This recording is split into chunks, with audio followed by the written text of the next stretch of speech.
Good morning. We're happy to welcome our visitors, as we always are, and we count it a privilege to have you, and we hope that you will enjoy your time with us and profit from it. Gospel meeting is to begin next week, so all things are in preparation for Mark Teskey to be with us. We're looking forward to it. We're praying for it. I hope that you will continue praying for it. Plan to be here yourself. Think of who you might invite to come with you. And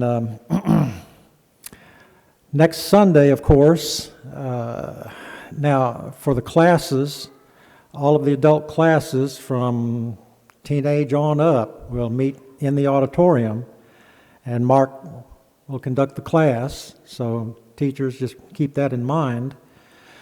And let's see, the classes also provide meals Monday, Tuesday, and Wednesday evenings for Mark, and we'll be planning on that, looking forward to that. So a lot coming up, a lot to anticipate and look forward to. So let's all work together to have a great gospel meeting. Okay. In Romans, the first chapter, there is a description of a despicable class of humanity, really. Verses 28 through 31 will give you a very detailed description of people who do not keep God in their knowledge. And when people do not keep God in their knowledge, there are no limits to what they might do. And in that description that you'll find there, many things are said. There's one phrase in verse 31 that in my mother's Bible says, without natural affection. And there have been times when I would wonder what that meant. To be without natural affection, what does that mean? Well, the word affection there is from a single word in the Greek, meaning without love, without affection. And it described a class of people who, among other problems, they did not have a love for their parents, because the word suggests kinsmen, kinsfolk, family, parents. Okay. So until I saw that lived out in the lives of people, I didn't really know what without natural affection meant. I do now. Again, because I've seen it played out in the lives of certain people. And it's a bad thing. If you don't have love for family, love for kinsmen, what would you do for your mother? This is not Mother's Day, and this is not a Mother's Day sermon. But what would you do for your mother? The woman that brought you into the world. The woman that brought you up. Who did everything for you. Took care of you, provided for you. What would you do for her? Would you take care of her? Would you provide for her? When and if the time should come?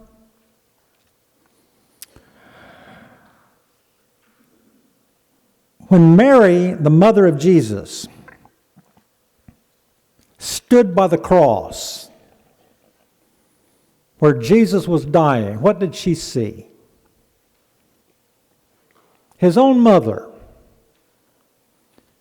standing almost face to face with her son. What did she see? She saw what would tear the heart of any mother completely out of her chest. She saw her own son being put to death. Now, I'm not trying to be dramatic. That's just simply the way it was. How many mothers here could do that? I know a lot of mothers. I don't know anybody that could do that. You might fool me. Could you stand and watch your own son being put to death? And stand there and talk to him face to face during the process. What did Mary see when she looked upon the cross? And there's Jesus. She saw her son being put to death. And I wonder if she realized then the prophecy of Simeon, who, back in Luke chapter 2, spoke of something that would happen with Mary. In verse 34, Simeon blessed them, Joseph, Mary, the child. Behold, this child is destined for the fall and the rising of many in Israel, and for a sign which shall be spoken against. Yes, a sword will pierce through your own soul also, that the thoughts of many hearts may be revealed. I wonder if Mary thought about that. The sword that would pierce through her heart. Well, that had been happening throughout the ministry of her son Jesus. The way he was treated, the hatred and the opposition of the religious leadership particularly. And Mary kept these things in her heart, and you think a sword didn't pierce through her heart? I do. And now as she's standing in front of him on the cross, do you think a sword is not piercing her heart? I do. So do you think that the prophecy of Simeon here had some reality to it? Sure, absolutely. And then as she looked upon the cross, she saw not just her own flesh and blood, but her Savior. In reality, he became more than just her little boy, because in reality, he was her Savior. Matthew 1, verse 21, an angel told Joseph, he said, "You will name him Jesus, for he will save his people from their sins." Jesus, the Old Testament Joshua, one who saves. And as Mary stood there and looked at him bleeding and dying, she looked upon the one who died for us, died for her. Savior. That's what she saw. Now, as Jesus hung from the cross at almost eye level with other people, the cross was not as high as we depict it. It was probably about 6 feet from the ground, the top of it. 6, maybe 7 feet. As Jesus looked out and saw, what did he see? Well, he saw lots of people. He saw Roman soldiers. He saw people screaming, mocking, accusing, challenging. He saw all of that.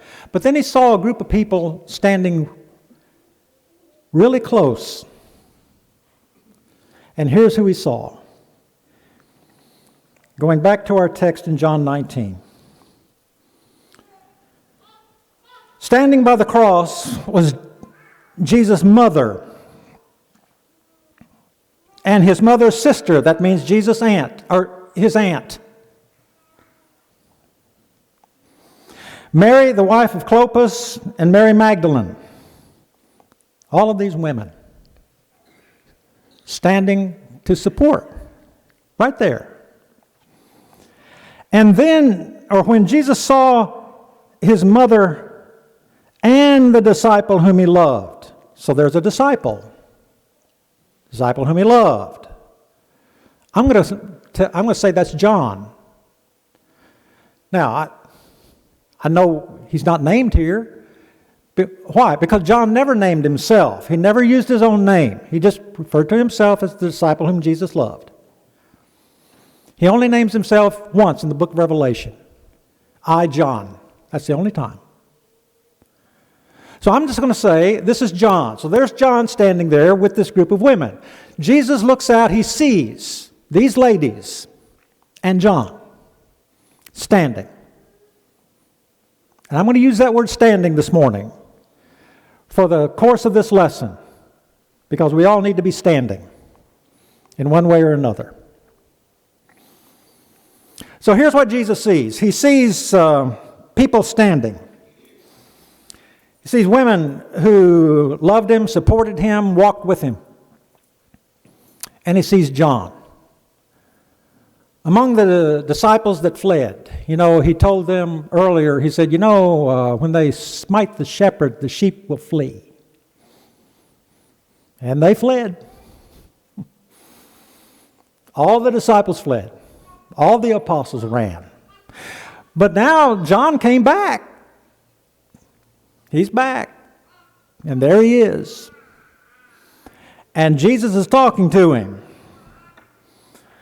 And Jesus is on the cross, and the cross now is his pulpit. And there are sermons that come from the cross. The pulpit. And Jesus is going to preach to John. He's got a sermon for John. And as he looks, he sees, he speaks. And as James has read in our text, he speaks first to his own mother, and he says, "Woman, behold your son." Now, I know you wonder, well, why did he refer to his mother as woman? I don't know. Now, we think of it as kind of cold and disrespectful. Well, the only reason we think that is because of the difference in cultures, that's all. It's not anything disrespectful. Just that's the way Jesus referred to his mother. Mom, I would have said, Mom. He said, "Woman, behold your son." Not me, John. And then to the disciple whom he loved, "Behold your mother." She's your mother now. You're going to take care of her now. So there's the sermon. There's the sermon on affection. You have an affection. You're going to take care of my mother. Now, I'm going to ask you, did John prepare himself for the sermon? You ever prepare yourself for a sermon? You ever say, okay, got to get ready. Preacher's going to preach too long. No, prepare yourself for something else. Prepare yourself to think, to reason, to apply. Did John prepare himself for that? Yeah, I think so. He prepared himself for this sermon from the pulpit of the cross, from Jesus. And Jesus is talking to him. And John did what we all must do. Standing by the cross. John was standing there. Now, I want us to take that word and I want us to think about it a little bit. Because John was standing with Jesus, and so must we. He's standing with Jesus. He wasn't gone. He wasn't among the others off at a distance. He was there standing with Jesus, in company with Jesus, you see. I know Jesus is hanging on the cross. I understand that. He's standing with Jesus. Okay. So John is there. Do people know where you stand? You personally, do people know with whom you stand? Do they know that you stand with Jesus? How would they know that? Well, by your words, by your attitudes, your actions, all that. They would know whether you stand with Jesus or not. People need to know a thing like that. John stood with Jesus. Do we stand with Jesus? And John, why do I say he stood with Jesus? Well, I mean, watch how it all plays out, because John and his brother James were known as Boanerges. You remember that? Boanerges, sons of thunder. And we equate that with the occasion when James and John wanted Jesus to call down thunder on these people who wouldn't accept him, and that might have been part of it. But I have an idea that it goes beyond that, because John and James were strong personalities. Now, James was martyred in Acts chapter 12. But John continued, and John, he stood with Jesus all through his life. He was never compromising. He was never wishy-washy. He was always strong, standing with the Lord. No one contrasted light and dark, life and death, love and hate better than John. And if you wonder what I mean by that, read the epistles, 1st, 2nd, 3rd John. You'll know. You'll know. And no one thundered against the enemy of the Lamb like John did in the book of Revelation. John stood with Jesus. Do you stand with Jesus?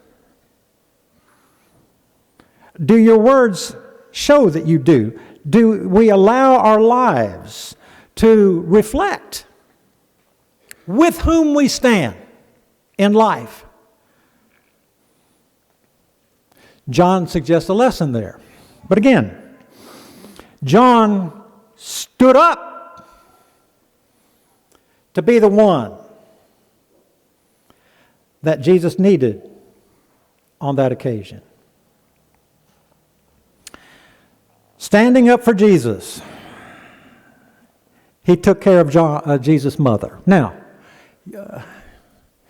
I don't know, you might be thinking, well, Jesus had brothers and he had sisters. Why didn't they take care of his mother? In Matthew 13, 55 and 56, 4 brothers are named. Their names are given. His sisters are mentioned. So Jesus had siblings. Why did Jesus not turn his mother over to his siblings? I don't know. Well, maybe I do. Because they didn't believe in Jesus. John 7 verse 5, they did not believe in him. So, but Mary did, but her children didn't. Division in the family? Yes, at this point. But that family division would not continue, because in Acts 1 verses 14 and 15, when Peter, along with the apostles and the 120 or so disciples are there, in the company is Mary, the mother of Jesus, and Jesus' brothers. But at this point, the brothers don't believe in him, so Jesus doesn't turn his mother over to his brothers. He turns his mother over to John to take care of her. Affection, family affection. Mary, here's your son. John, here's your mother. You're going to take care of her now. So, John, standing up for Jesus, he was the right person at the right place at the right time with the right heart. And that speaks to every single one of you. You are in a unique position that nobody else can fill. You have works, you have deeds, you have things that only you can do. You know people that only you can reach. You have contacts that only you can fulfill. You're the one that has to stand up, step out, do things. Nobody else can do it for you. You have to do it. So that's John standing up for Jesus. He's right there. He's going to take care of Mary, provide for her, stand up, got a job to do. All right, I can understand that. And then in a similar vein, John is now standing where Jesus can no longer stand, because he's being taken out of the picture. And he can't visit with his mother, can't talk with his mother, can't help her, whatever, sons would do with their mother. Jesus won't be around to do that, but John will. So he's standing where Jesus can no longer stand. So what Jesus is doing here, John, behold your mother. Okay, I'm going to leave her in your hands. You take care of things. So he's leaving his earthly work, Jesus leaving his earthly work in the hands of another, John, the disciple whom Jesus loved. Okay, you do it. Now, Jesus died to purchase his church with his own blood. And he calls on us to carry on his work, to be the hands and the feet and the heart of Jesus in this world, to carry on his will to other people. And that's our job. To stand where he's not standing, not physically anyway. He's seated on the right hand of the throne of God now. But in Acts chapter 7, Stephen saw him standing, you see. So we're standing here for Jesus as his church. So there's John standing by the cross. Jesus has a sermon for him. And it has to do with affection. Mother. Take care of mom. So yeah, we can see that. Behold your mother. See to your task. Are you seeing to your task? Are we seeing to our task? Are we thinking, oh, no, this is the preacher's job, this is somebody else's job? No, you seeing to your task, carrying on the work, touching lives, changing hearts, trying to set people on the right path, because John here is known as the apostle of love. And he'll always be known as the one standing by the cross. And Jesus said to him, behold your mother. He'll always be known for that. How are we known? Stand. Stand with the Lord. Stand up for the Lord. Stand where he would have you stand. And you can only do that as a child of his, as a member of his body, as a saint called apart to do his work. Think about that. Because here's a sermon from the pulpit of the cross, and it speaks to you and me, and it addresses affection. Do we love people? Do we love our families? Do we love our mothers? Do we love souls? Affection. This morning we're going to sing a song to encourage you to respond to the gospel while we stand and sing together.